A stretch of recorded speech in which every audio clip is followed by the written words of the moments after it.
Hey guys, welcome back to another video. So today we're doing another episode of Doll Talk, and today I got a very interesting video, and it is about fear of missing out, or as most of us know it as FOMO.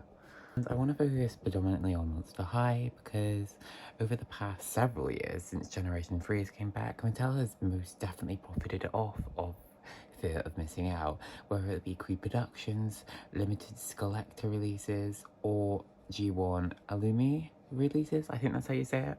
Since lines like Real Drama or Stitched in Style Frankie and like the Haunted Couture line. Resellers do have a big part to play in this because, you know, when they see limited release and a lot of craze about it on the internet, they're gonna snatch up, especially if it's on Mattel Creation. So they do have a big part to play in it.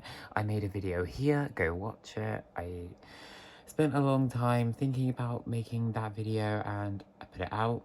I put it out a few months back, but you know, it's really not fun, and I feel like Mattel really doesn't realise, actually no they do, but it's just really not fun being a collector when fear of missing out has a part to play in it, because it's like being a collector, you know, it's like you get stuff maybe eventually or over a long course of time depending on your collecting style. Like some people will get it on a good deal, some people get it right away because they want it brand new, but the thing is with the limited releases that Mattel, you know, makes and has very small batches, they sell out almost instantly. And in order to get one, you have to get it like on the day, or if it's like a pre-production and real drama, in a short span of like maybe 2 or 3 months before it just completely flies off the shelves. I've noticed a lot of people on like Reddit and on TikTok, on Instagram, they have very much complained a lot, and I totally agree about the fact that we are not getting restocks, and if we do, it's like every 2 years. For example, the Wave 1 pre-production, they were stocked first in like, when was it, like mid to late 2022, and then they were stocked again in December 2024. So that's like 2.5 years, which is just crazy. It's like this is just what makes collecting not fun, because it's either you get it then or you get it when you know, in a few months time after they've sold out, and then you have to pay scalper prices. And I would never do that because I personally don't support scalpers, and I would never pay like over £60 for a pre-production because they're pre-productions, they're not originals, you know what I mean? Collectors have been sharing how confusing it is. If Mattel just released them widely, they would profit a lot of money off of the pre-productions or real drama or like other lines that are, you know, based from the G1.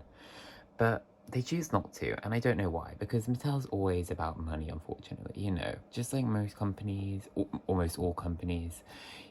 It's all about the money, it's not about the dolls. Obviously the designers, yeah, but obviously like head, like the CEO, he doesn't really care about, you know, the dolls, he just cares about the money. So yeah, it doesn't really make any sense, the fact that very, very high sought after dolls that fly off the shelves in months and gets probably like hundreds of thousands in dollars. Like, by the way, whilst I'm saying this, I don't really care about the money, you know, I'm about the dolls, period.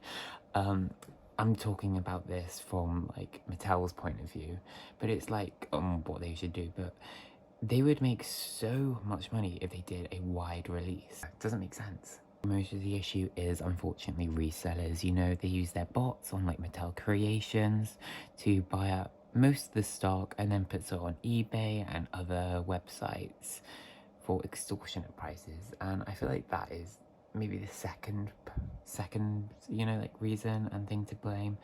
But I feel like Mattel is the first, obviously, for not doing a wider release. Like, Real Drama had a wide release, but it wasn't wide enough. You know, it could have been way longer. It just creates really unhealthy habits, especially in doll collecting, and the fact that it's almost like you need that doll in a certain amount of time, otherwise you're not going to get it, you know? And you might get it if Mattel will stock it, but you're going to have to wait 2 or 3 years for that. And it's just really sad, and it just ruins like one of the main purposes of collecting, you know what I mean?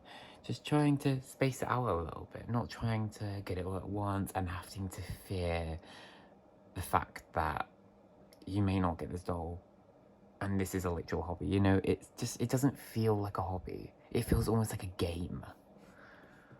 This in the future, and these dolls are eventually resold for absolutely disgusting prices, and you really want this doll, just don't bother. Like, this doll is amazing, I love her, but she's not worth more than her retail price. And even I think her retail price is just so expensive. In the UK, these cost £30. That's expensive, you know? So just think about it. You know, £150 for a pre-production is just not worth it. £80 isn't worth it.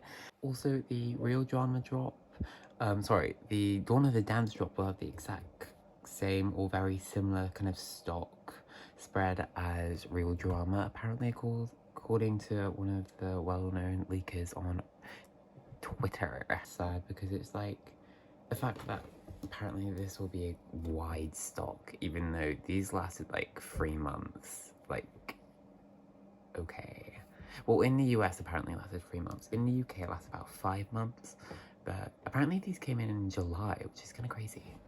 So much, guys, for watching this video. It's quite a short video, but you know, I like my doll talk series. I hope you like it too, and I'll see you guys in the next video. Ciao, divas!